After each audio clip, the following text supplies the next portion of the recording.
కొండవీటి వాగు నీళ్లు గుంటూరు చాలనలకు మలపీయటం అనేది జరగని పని. అది వర్షం పడేటప్పటికే ఉండవల్లి దగ్గర గేట్లు మూయటం జరిగింది. అధిక వర్షాల వల్ల గ్రామాల్లో నీళ్లు గుంటూరు చాలనలో దిగి కొన్ని పంట పొలాలకి అక్కడక్కడ 1-2 సార్లే గళ్ళు పట్టడం జరిగింది. ఆ గళ్ళు కూడా 2 రోజుల నుంచి యుద్ధ ప్రాతిపదిక మీద ఆ గళ్ళు కూడా బోట్టడం జరుగుతుంది. కొండవీడిన నీళ్లు పొన్నూరు నియోజకవర్గంలో ప్రవహించినాయని అంబటి మురళి గారు తన రాజకీయ ఉనికి కాపాడుకోవడం కోసం విష ప్రచారం చేసి జనాన్ని భయభ్రాంతులు చేస్తున్నారు.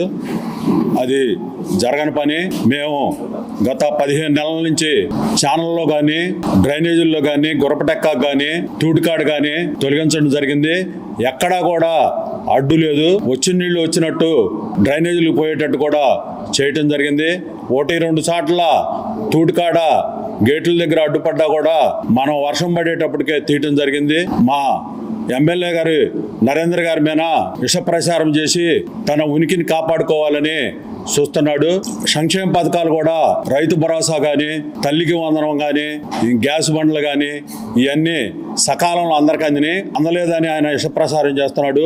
99% ప్రతి ఒక్కరికి అందిని. కొంతమందికి కొద్దిగా బ్యాంకీల్లో వీకేవైసీ అయి కాక అందలేదు తప్పితే వాళ్ళకు కూడా ఈ 4-5 రోజుల్లో పెట్టుకోమని మా ప్రభుత్వం వాళ్ళందరికీ విజ్ఞప్తి చేస్తున్నారు. అంబటి మురళి నరేంద్ర గారి మీద విష ప్రచారం మానుకొని ఆయన పని ఆయన చూసుకోవాలని మేము కోరుకుంటున్నాం.